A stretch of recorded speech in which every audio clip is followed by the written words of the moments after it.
안녕하십니까.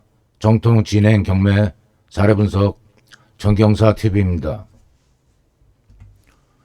국내외 금리 전망.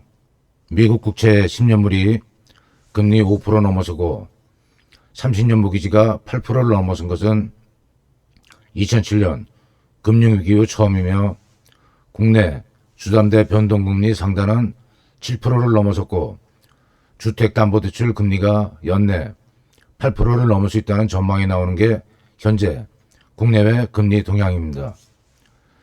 단기간 이자 부담, 시세 차익을 전제로 한 레버리지, 영끌 투자가 부동산 수요를 이끌었으나 이제 공급 매도로 전환이 예상됩니다. 증권시장에 비유하면 공매도 타임입니다. 영끌 취득물건 팔고 과다한 이자 부담에서 벗어나 정부에서 부동산 규제 다 풀고 금리 인하하고 경제 성장 전망 3% 이상 나올 때까지 기다렸다가 매수하시길 권유드립니다. 전세 사기 방지 대책 7개는 강의 3강에 있습니다. 부동산 시세가 급등할 때는 경매 이전 단계에서 매물이 처리되었으나 이제는 경매 시장이 역할을 할 것 같은 전망입니다. 강의 듣기 전 대법원 경매 정보나 유료, 무료 경매 사이트에서 사건을 열람하면서 들으시면 효과가 더 있을 것 같습니다. 이번 분석 대상 사건은 서울 성동구에 소재하는 다올 아크로빌 아파트 1층 101호, 전용면적 38평, 분양평형은 59평형, 대지권 24평, 감정가 10억, 3번 유찰되고 11월 20일 5억 4천에 진행됩니다.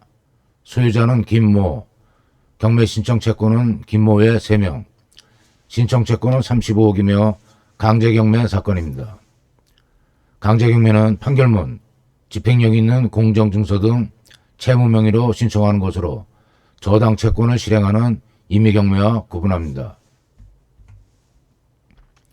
임대차 내역과 등기내역, 임차인 송모, 보증금 5억 9,500, 전입, 2020년 10월 15일, 확정, 2020년 9월 18일, 전입보다 확정일자가 앞서는데 잔금 치르고 입주하기 전에 확정을 먼저 받았고 이 경우 후일자인 전입일에 대항력과 우선변제권이 발생합니다. 먼저 확정일자 받았다고 우선변제권이 발생되는 게 아니고 전입일에 대항력과 같이 효력 발생합니다. 1순위 근저당권자 박모, 설정 최고금액 2억 6천이 말소 기준 권리입니다. 말소 기준 권리 종류로 압류, 가압류, 저당권, 배당 신청한 전세권, 경매 개시결정 등기 등이 있습니다. 세입자 송모는 전입 및 확정일자가 말소 기준 권리보다 앞서 대항력과 우선 변제권을 확보하고 있으나 배당 신청을 하지 않았습니다. 배당 신청은 배당 요구 종기일까지 해야 하고 철회도 마찬가지입니다. 본건은 낙찰자가 임차보증금 5억 9,500만원 전액을 인수해야 합니다. 문제는 또 있습니다. 전입일자로 발생되는 대항력은 보증금 반환 청구권 외에 계약기간에 대한 권리주장도 할 수 있기 때문에 임대기간 연장이 되었다면 그 이전에는 명독 청구가 되지 않아 낙찰받은 후 입주를 바로 할 수 없습니다.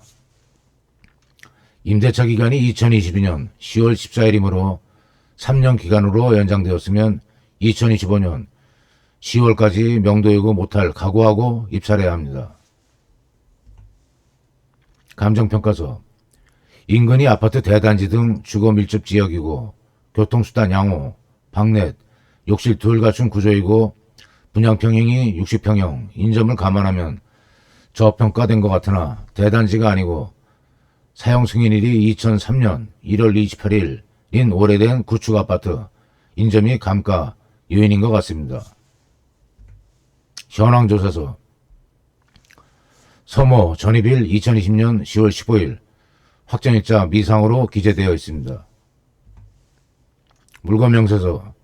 최선순위 근저당 설정일자 2020년 12월 1일, 임대차 기간 2020년 1월 1일부터 2022년 10월 14일까지, 전입 2020년 10월 15일, 확정 2020년 9월 28일입니다.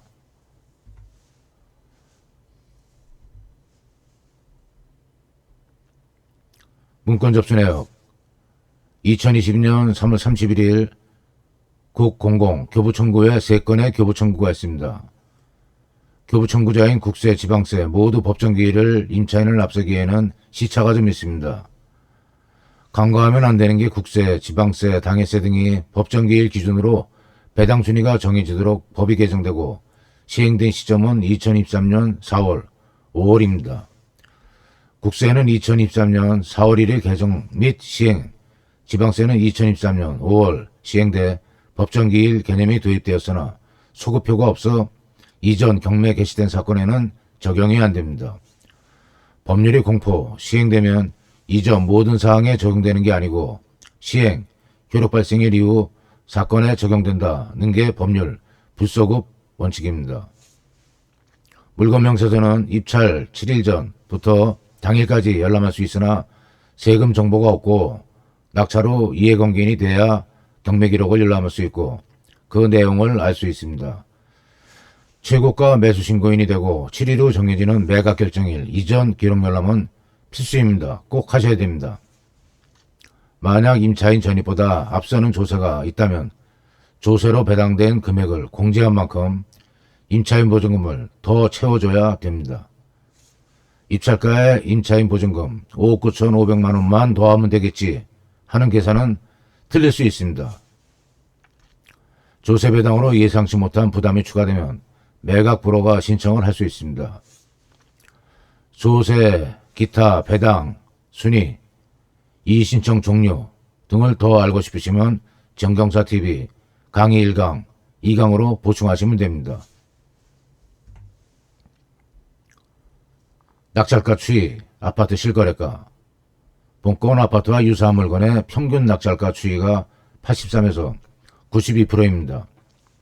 아파트는 특히 빅데이터 강국인 대한민국에 상세한 자료가 많이 축적되어 있습니다. 실거래가 조회, 지도, 로드뷰 등으로 추가 검토한 후 현장 답사를 하면서 인근 중개소를 방문해서 현지 시세 조사를 하고 입찰 여부를 결정하면 될 것 같습니다. 본건에서 중요한 건 국세, 지방세 등 교부 청구 4건으로 법정기일과 청구 금액을 알아야 됩니다. 부동산 경매는 권리분석이라는 관문을 지나서 내가 얼마에 사는 건지 알고 난 후 소위 임장, 현장에 가서 조사하는 게 순서입니다. 권리분석, 설렁설렁 하면 대금이납, 재경매 주인공 될 수 있습니다. 공인중개사 공제조합 대입연재 미회수금 500억으로 보험까지 추산하면 부동산 사고 금액 최소 1,000억 이상이라는 점 잊지 마시기 바랍니다. 시청해주셔서 감사합니다. 구독, 좋아요, 알림으로 정통 진행경매 사례분석 전문 정경사TV 응원 부탁드립니다.